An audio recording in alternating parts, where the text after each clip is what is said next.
All right. So, in my preparations for this, Tisha B'Av is called a Yom Tov.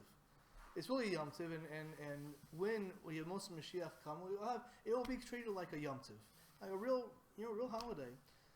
So, how did I prepare for this year? I wanted to learn more about the differences of Tisha B'Av in the tefillah itself, and I found there was really in the traditional commentary there was nothing around for the special prayer for Nachem that's inserted in the tefillos. There's nothing there. No one talks about it until finally my son, my good boy Yehuda, he found Rav Pinkus, and he has a new sefer out on Tisha B'Av, and a lot of what I'm going to talk about today comes from his sefer. Give credit where credit is due. And how is this fast? How is Tisha B'Av different from other fasts that Chazal ordained? It's a whole day thing. It's as Rabbi Lindow says, 25 hours. We have the kinos, which makes sense for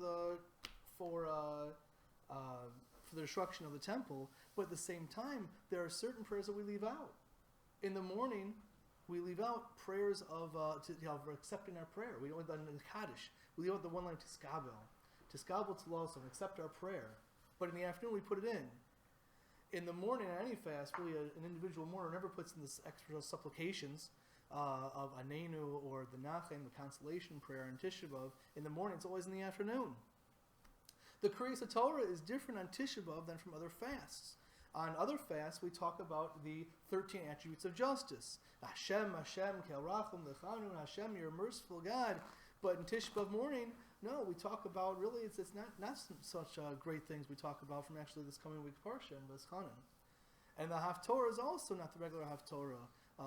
And it's a little more dire in the morning. But in the afternoon, on Tisha B'Av, we do say the regular Kriyas Torah that we say in other fasts, and the regular Haftorah that we say in other fasts. What are we jumping back and forth for? Why is Tisha B'Av so different? And actually, the later custom, Maram Ruttenberg, he had the custom of not wearing talis and tefillin in the morning on Tisha B'Av, whereas other fasts we do. Why is this? Why do we do it? Why is Tisha B'Av so different? So maybe from a Pinchas we'll get a better understanding of why today is so different and why things are set in the position where they are as part of the order of tefillah. There's Psalm 126, Al Naros Bavel. Al Naros Bavel, Sham Yashavnu Gam Bechinu B'Zachrenu at Sion. On the rivers of Babylon, there we sat and there we cried when we remembered Sion. What's going on there? What's this psalm talking about?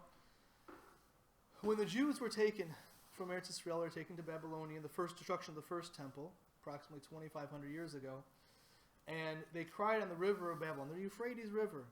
What was happening? What were they crying for? The psalm says they were crying for Zion. There was so much more to cry for, though. The death march. We had the Indians. Which Indians had Cherokee. The Cherokees had the death march, right? Hundreds of miles. The Jews had their death march from Eretz Yisrael to Babylonia. And there they died.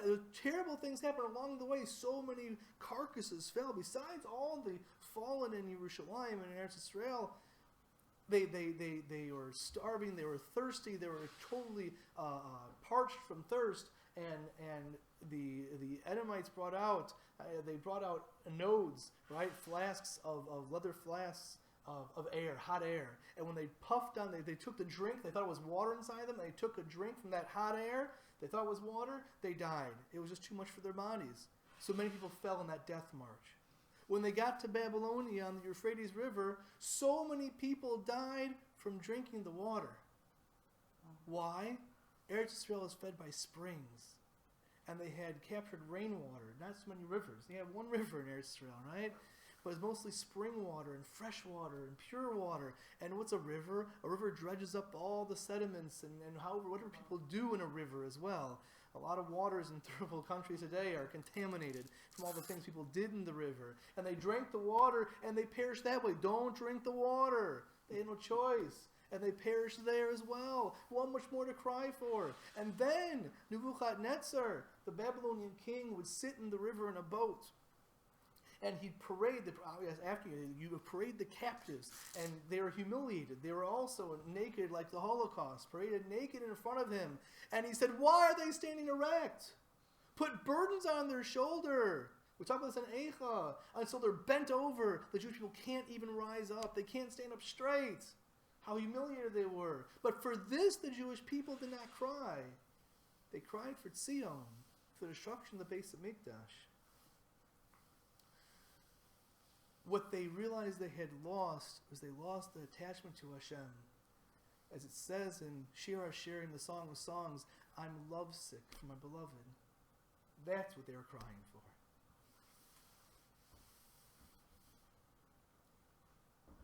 You know, we go through, the Jewish people have gone through so many hardships throughout the last millennia. It's hard to know, how can we say that even in that time, way long ago, they had such a connection to Hashem that they felt so bad. That's what they cried for, even though families were destroyed, the Jewish people were decimated. But that's what they cried for, is this the loss of their attachment to Hashem. How do we understand that today? How's it possible? So Rabbi Pinchas gives a parable of a blind person blind from birth. Try to explain the benefits of light to a blind person who's never experienced it. A blind person, I mean, if you organize their bedroom properly, the furniture the same way, they can maneuver pretty well. I mean, they don't know it, but they can dress themselves color coordinated. I'm colorblind, I can't even do that. But a blind person can get their clothes on. They can maneuver around. You can have a seeing eye dog. You can have a stick. They can get around. They can be active. They say being deaf is much worse than being blind. So a person who's blind, try to explain light to them. And I'll say, what's so bad? I get around fine. I'm doing okay. Doesn't know any different. Doesn't know any better. But if you were to get a glimmer of what light can do, we can see the difference in the hues of the leaves and the trees. See a beautiful mountain, a mountain view, a beautiful lake, a river, the clouds, how gorgeous it is. Has not even an inkling of that. And that's what we're holding today. What we're going to try to do now is capture the feeling of what it was like, especially in the first temple. The second temple was so diminished from this first one. We're going to try to focus on the first temple even. Understand the connection of the Jewish people to Hashem and why they cried in the rivers of Babylon, not for their fallen, for their loved ones, but for their loss of connection to Hashem.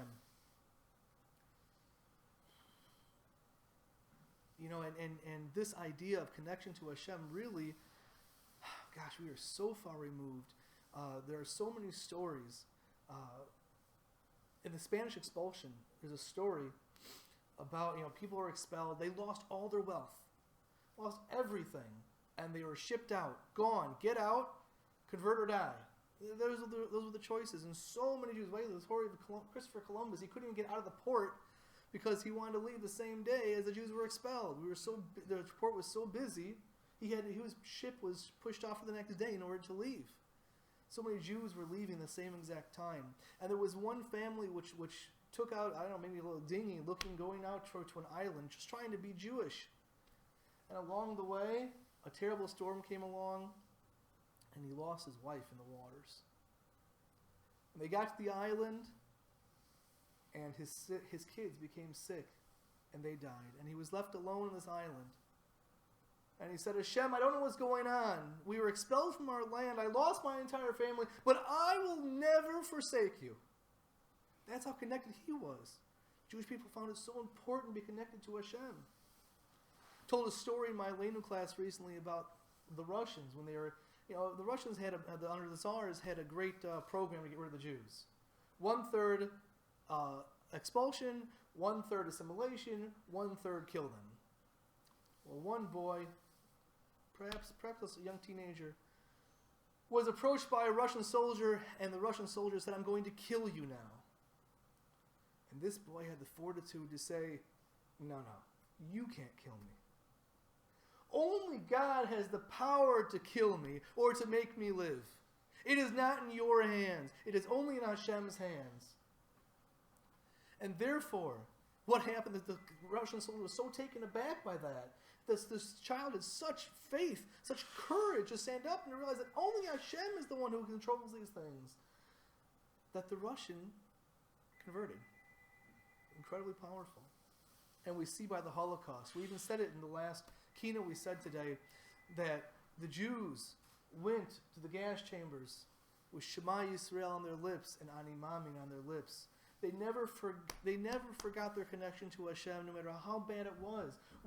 So with somewhere there's an inkling to that connection to way back when. All the horrors and tragedy that befell the Jewish people around us, there were heroes amongst us all the time. What's the connection that they had to Hashem? They never let it go. Us in our cushy America here, how do we understand that? So, again, Shir Shirim, why I'm lovesick for my beloved.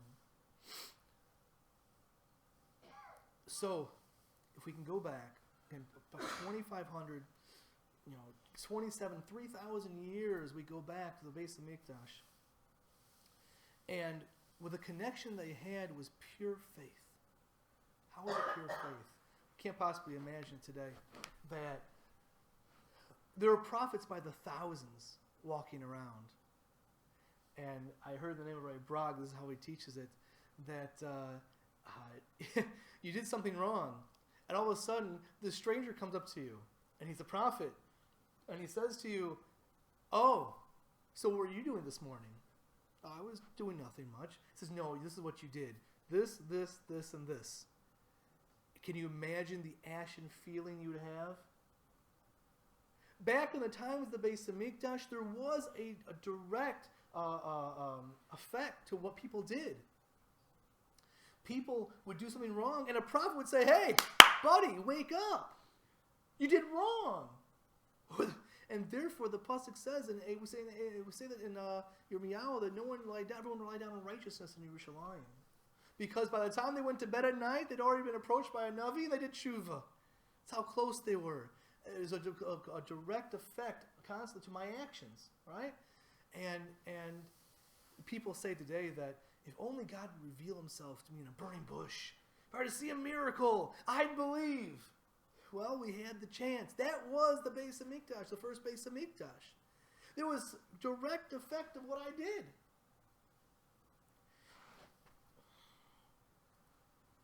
When they were in the time of the base of Mikdash, people lived in a totally pure state.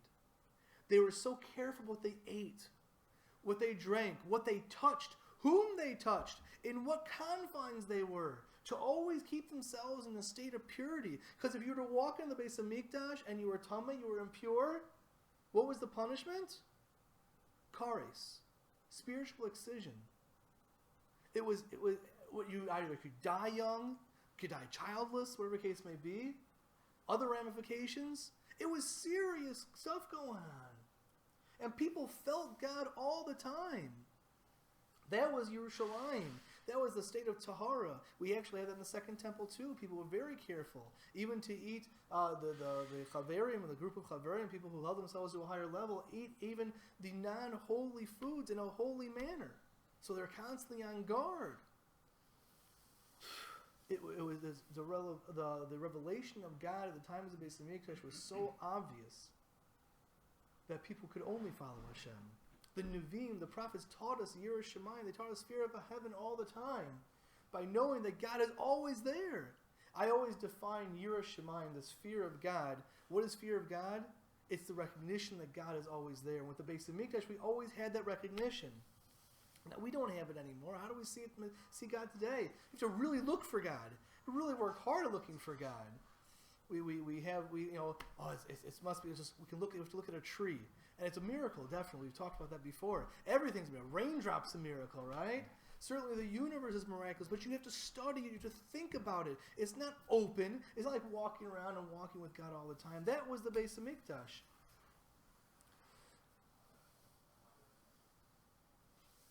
And why was the first temple destroyed? So the rabbis really didn't understand why. Because there's such a high level back then. This connection with the prophets. Why was it destroyed? But through Yirmiyahu, he talks about in his Sefer, and he's in Yirmiyahu, he says, because they forsook my Torah. How did the people forsake the Torah back then? The Gemara explains, Rabbi Yehuda explains, because they didn't make a bracha before learning Torah. Is that so bad? What's wrong with that? That's because that's a disconnect. It was a disconnect. because learning Torah had become an intellectual affair. Okay. But we didn't say, when we read the Torah, we're actually reading God's will.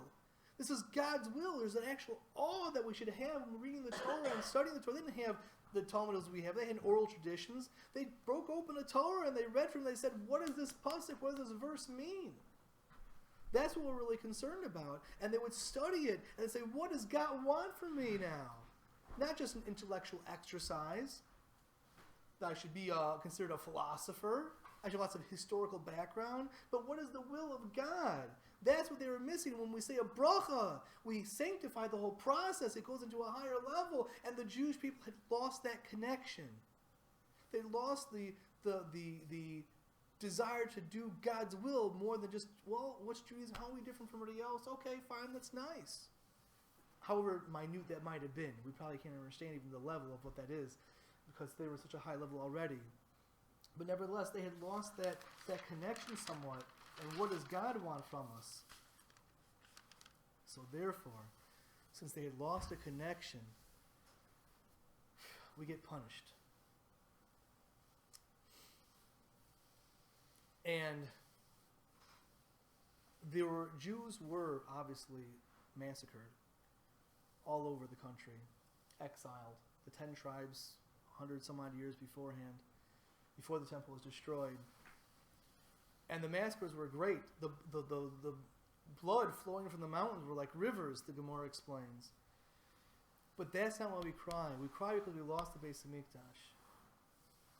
But at the same time, the loss of the Beis Hamikdash was the saving of the Jewish people. If you think about it, go back to history now. I'll tell you a story.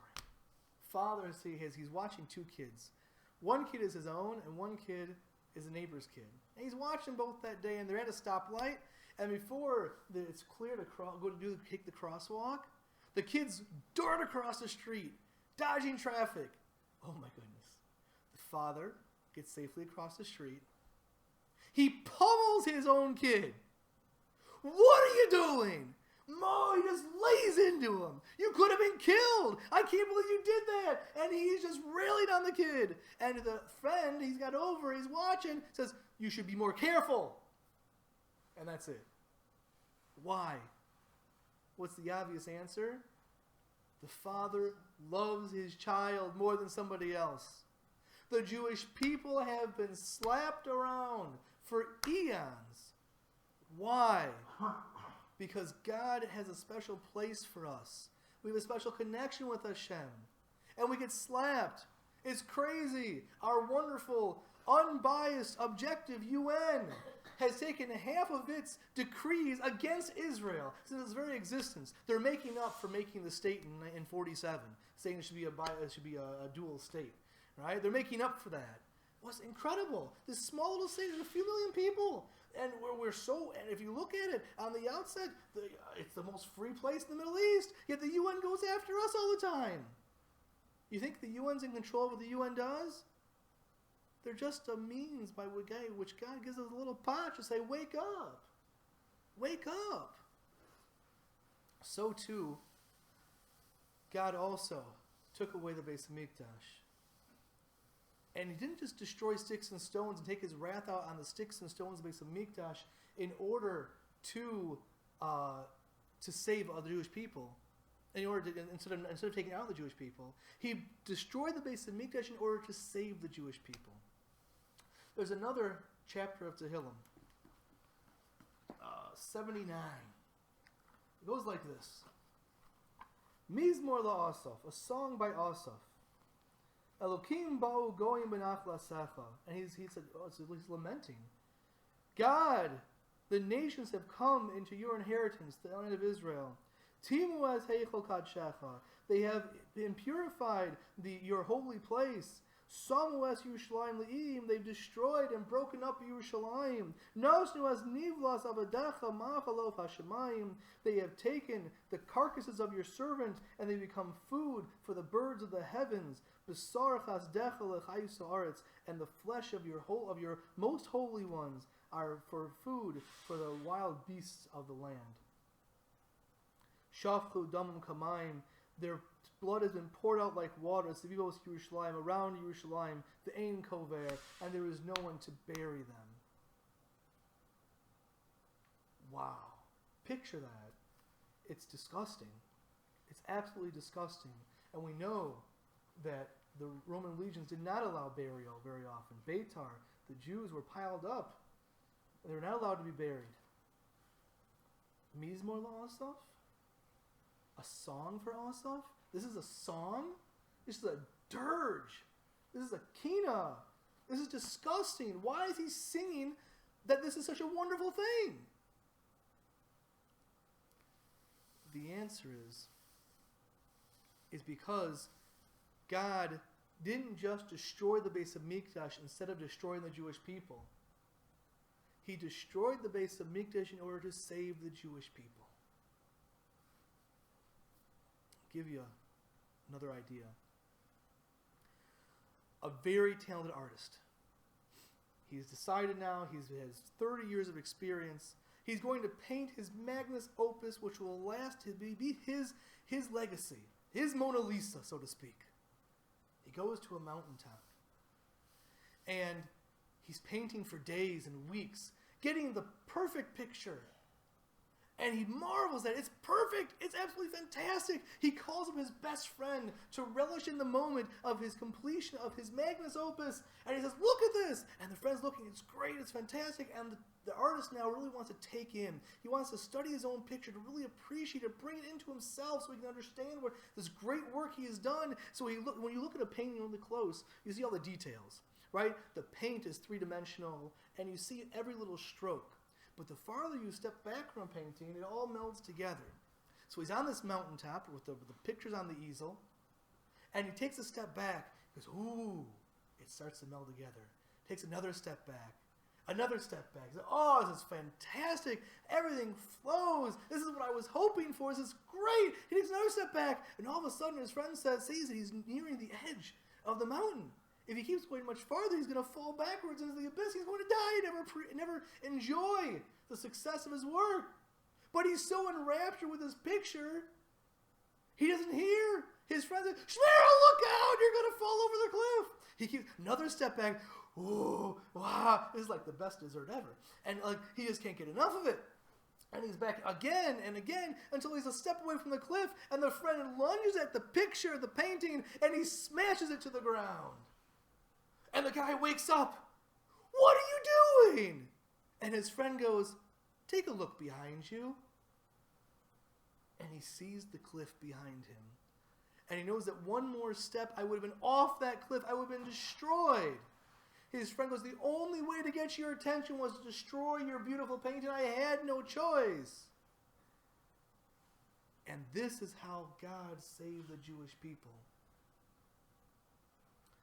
That strong attachment had waned. And people got so caught up in their regular way of doing things, they lost that connection with Hashem. And nothing that Hashem could do would wake them up. He sent Yeshaya, Isaiah, a long book, lots of prophecies. But the Jewish people didn't wake up. He sent, I think they killed Yeshaya, I believe. Yirmiyahu, he came.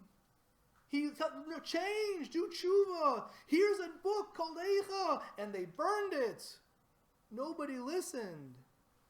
So finally, Hashem had to take the great leap of destroying the Beis Hamikdash. Wake up! And now, since you lost the connection, you lost the connection. The Jewish people, the Karbanos, were so powerful that the idea was that, okay, I made a mistake. People weren't necessarily doing things on purpose. They'd bring a korban, bring a sacrifice, and they'd be forgiven. We have, on Yom Kippur, we have the goat that's sent to Azazel, and is sent over the cliff. And what they would do is they'd hang a red scarlet thread on the Beis Hamikdash, and once the Jewish people were forgiven, it would turn white miraculously. Okay, so everyone was forgiven Yom Kippur. Fantastic. So I might not be so careful during the year. Okay, Yom Kippur, I'm going to do my best, but I'll do it kind of what I want and try to do my best to follow Hashem at the same time, have the best of both worlds, and on Yom Kippur I'll be forgiven. And they'll see the thread go from red to white, and it'll be all funky-dory. Hashem said, that's not okay. That's not enough. And the prophets weren't listening to the prophets. And therefore, he had to take away the Beis HaMikdash. Rapinkus, I would never have said this if I wouldn't have seen it in print. And there are certain things I don't feel I'm even fit to say that he says in the book. I don't think I can even go that far. I suggest everyone read it. The first two chapters I went through. European Jewry was heading for an annihilation, basically. European Jewry had assimilated so much. There were great scholars. Everyone thinks that, the great yeshivas of Europe, everyone was learning Torah, and it was such an intense Torah. Yes, it was a very intense Torah. Right? We talk about the needle trick, the pin trick. You take a Gemara, take any Gemara off the shelf, you put a pin through a word, and what would happen? They could tell you the word on the opposite page, and the page after that, and the page after that. They knew it so clear. They could tell you the entire Masech, the entire tractate, and tell you the words on each page, where that pin dropped, how well they knew it. Yes, Torah was very intense. But most Jews were not learning Torah. They had assimilated. They had gone off. To such an extent that there are some towns where you had 2 yeshiva bachrim left, Rapinkus says. So in order to save the Jewish people, he destroyed Europe. That no longer is the paradigm of what we're looking at. Get out. Scary thought. But he destroyed Europe in order to save the Jewish people. Now, why God did it the way he did? No one's judging that. And no one's saying it was pretty, but it's darn similar to what they went through at the times of Nebuchadnezzar and the Roman legions. It's the complacency that we have, that we get caught up in our cushy life, that we forget Hashem. So what does Hashem do? Gives us a patch, wakes us up. The worst thing he can do, though, is he can hide his face. He hides his face from us, it says in Eicha. However, Hashem hiding his face sometimes is beneficial. He puts up a wall, a mechitza. Let's talk about mechitza for a little bit. Mechitzos, they look like they're a division, a divider, to keep people away. But when it comes to Hashem, it's to bring us closer to him. The mechitza in the shul. Why is the mechitza put up in the shul? It looks like a bad thing. Women over there, men over here. No. The mechitza was devised in order to get the women in the shul. Men need the tefillah more than women do. Because women are on a higher spiritual plane naturally. We're more physical, they're not. The creative life is kind of an interesting thing there. But nevertheless, the mechitza was put in order to bring the women into shul. That's the only way it can work. And I'll be totally honest with you. I had some non-Jews who came to the Torah Center last couple of weeks. And they were showing them around. And they were saying, what's this partition for? I said, it's to keep the men and women apart. Because guys have a one-track mind. And we need to focus on God and not on the ladies. And one of the guys said, I like this religion. Because I got the same problem in church. and I hear you 100%. I'm considering Judaism now. Religious guy. That's the nature of people. But the mechitzas bring us closer. Now the women can be here. And men can focus, and women can focus.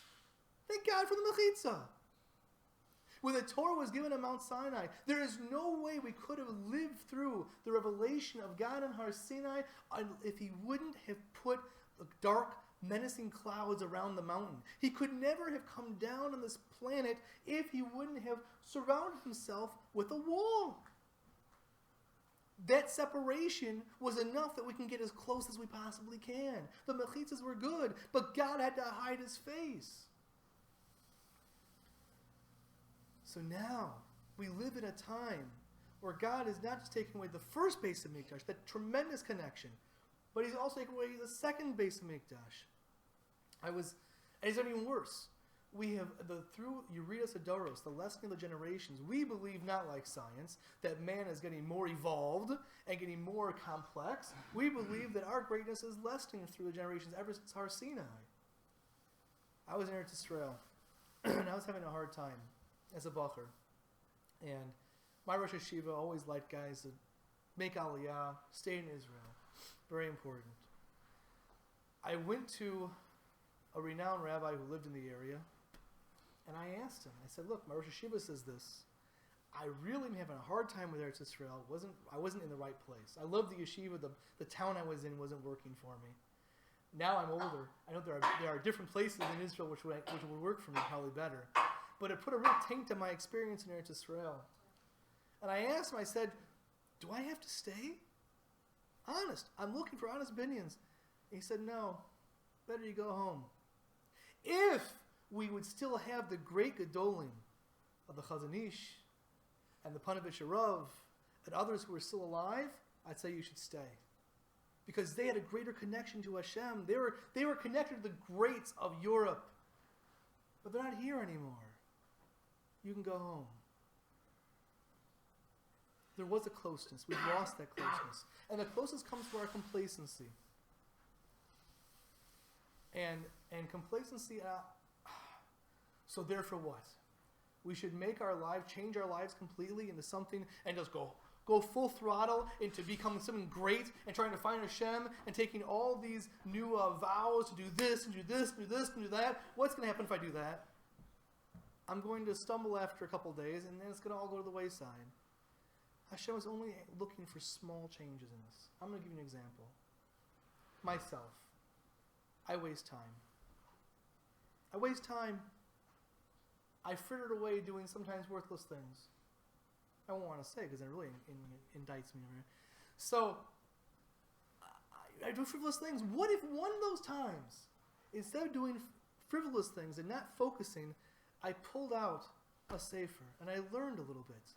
Just for a few minutes even.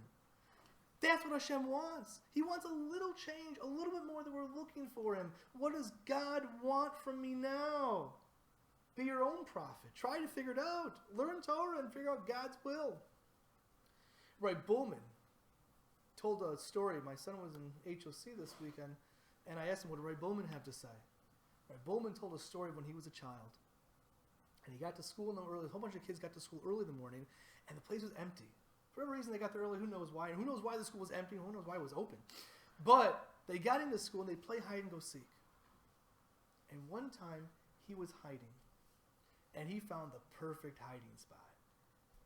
And 5 minutes went by. Nobody found him. But you want to see the feet walking in front of you, but no one sees you, and you kind of chuckle to yourself as someone's walking by, they can't find you.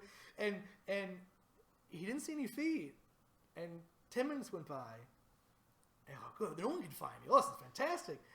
15 minutes go by. This is kind of getting crazy. 20 minutes go by. 25 minutes go by. He's okay, fine. Here I am. I'm here. Forget it. And he finds all his friends playing a different game in a different part of the school. No one was looking for him. Boy, your heart just drops. No one cared about me. No one thought about me. Hashem, even though He has had to, because of our complacency, has had to wake us up in very harsh manners, He hides Himself today. But what He wants is us to seek Him. He wants us to find Him, to do one small thing. Instead of being frivolous all the time, all the times I was, one time, learn a little bit. Be productive. Look for Hashem. Think about Hashem.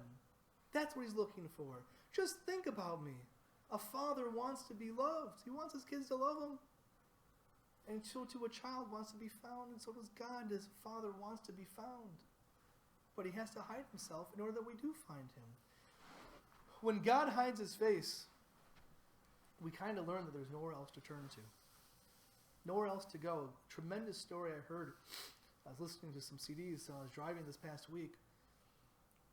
There was a woman who couldn't have children.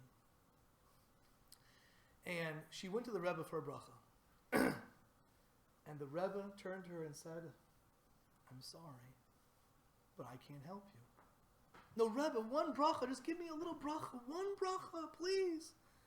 He said, I'm sorry. I have no brachos for you. I can't help you.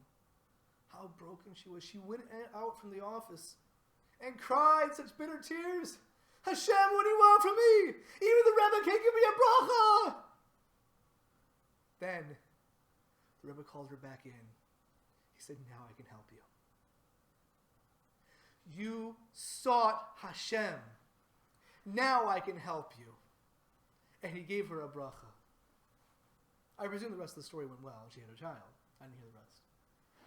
But that's what Hashem wants. Seek Him out. When you get caught between a rock and a hard place, there's nowhere else to turn. Turn to Hashem. That's what He wants. All He wants.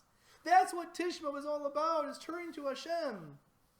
And we say in Eicha, 3rd chapter, He is like a bear lying in wait, a lion in hiding. That's God. God's a bear lying in wait? What does that mean? So Pinchas explains that verse.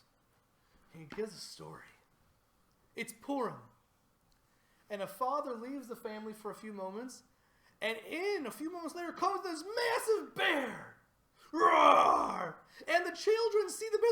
Oh no, they run and they go hide. And then the mom goes, no. That's your dad. He's dressed up for Purim. And then they go and they run to the bear and they give the bear a big hug. Big bear hug. And they give a big hug. And Dad, save us from the bear. That's Hashem. His judgments are terribly frightening. But at the same time, those judgments, when He's hiding His face from us, and these terrible, rotten, awful things happen to us, as we know in our history, the whole idea is go back to the bear and have Him help you. That's what Hashem wants.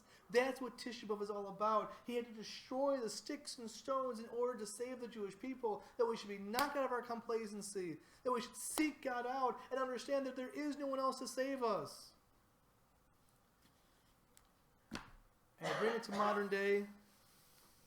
I get in my little political chair here. Here's a little political chair.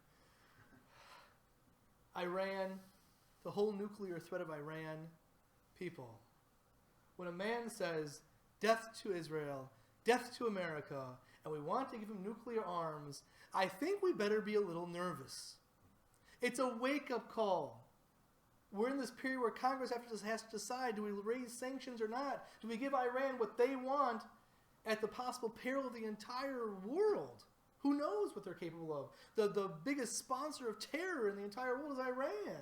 And we want to give them nuclear weapons? Does that make any sense? It's a wake-up call. And who are they going to destroy first? It's pretty obvious. It's the Jewish people. Don't be complacent. It's a wake-up call once again. Modern day. Great. No one comes to our aid. America no longer can be trusted. That's what Jewish people should say. There are those in American government who also are against it. We need to plead, help them, they should help us. But we can't rely upon the American government to help the Jewish people or help the Jewish state. We can't rely upon the arms alone of the Israeli army to help the Jewish people survive. We're still being bombed all the time. Hezbollah has 10,000 weapons ready to splash on the Jewish people. They can reach anywhere in the country. Hamas digs its tunnels, takes all of its foreign aid, and digs tunnels to destroy Jews. Iran is funding them. Russia would love it. There's no one to turn to but our Father in heaven. That's what Tisha B'Av is about. That's background. Let's understand why the day is set up the way it is now. We have no talisman to fill in the morning because the destruction of the temple is so fresh in our head. It's like our dead is lying before us. How can we adorn ourselves in such a mournful state? And actually, if the dead is in front of us, we wouldn't be able to anyways. We'd be exempt from positive mitzvahs. That's the morning of Tisha B'Av. That's why we're sitting on the ground. Only in the morning, but in the afternoon we get to get up. But in the morning we're in the terrible mournful state of the Beis Hamikdash and the loss of our connection. The loss of the prophets telling us, hey, wake up. We got to wake ourselves up now.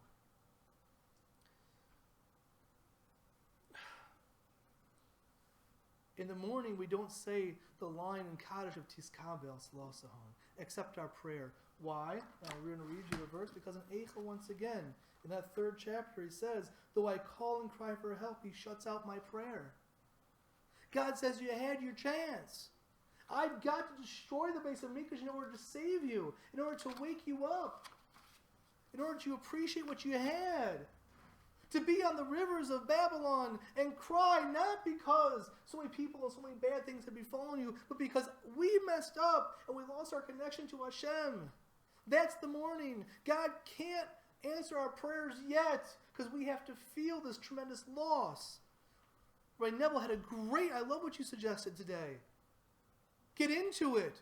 Write a poem. Can you bring out the emotion, whether it be about the Holocaust, whether you're a historian and it's in the Spanish expulsion.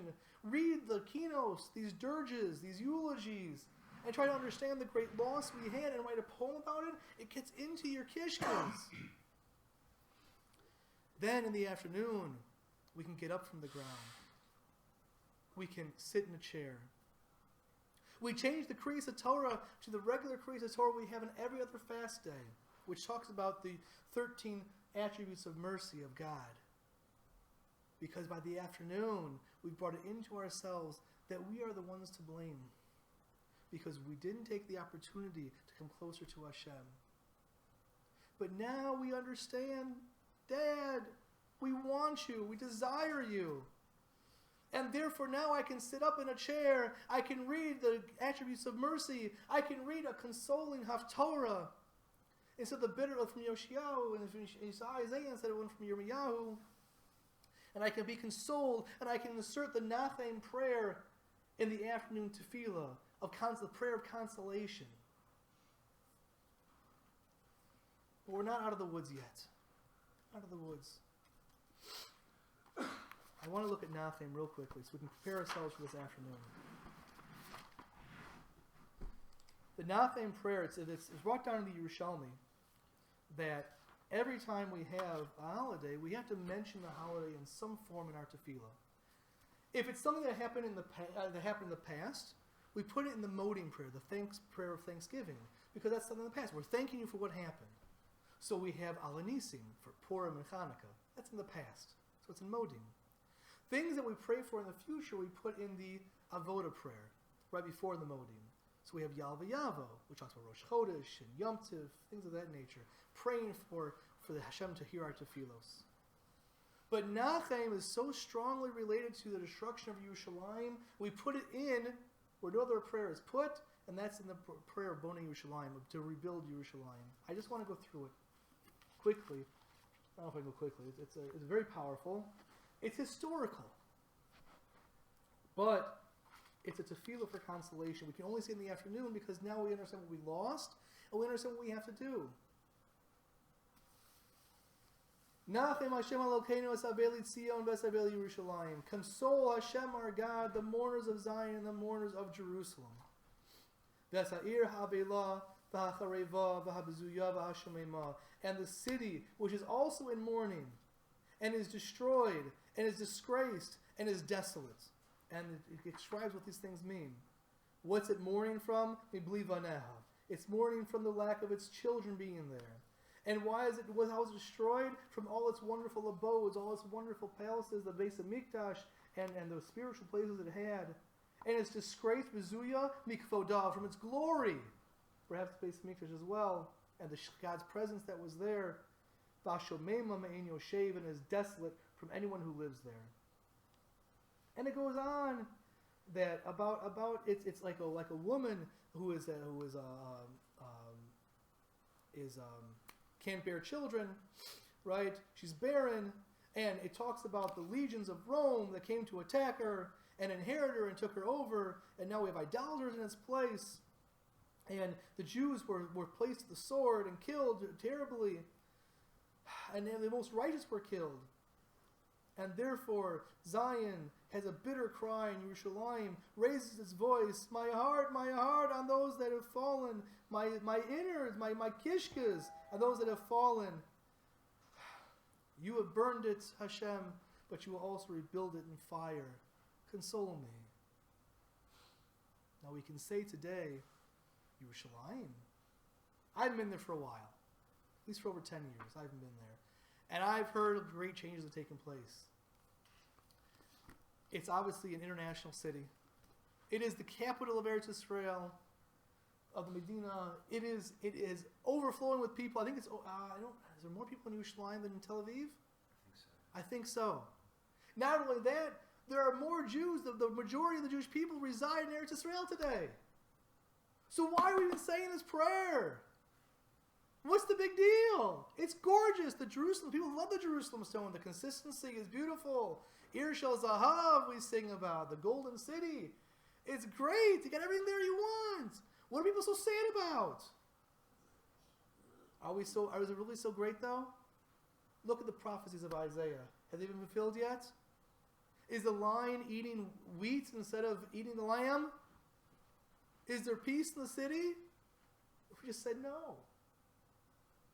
Without God's glory there, without true peace, and able to be Jews the way we need to be Jews, it is still bezuya. It is totally forlorn, and it is disgraced.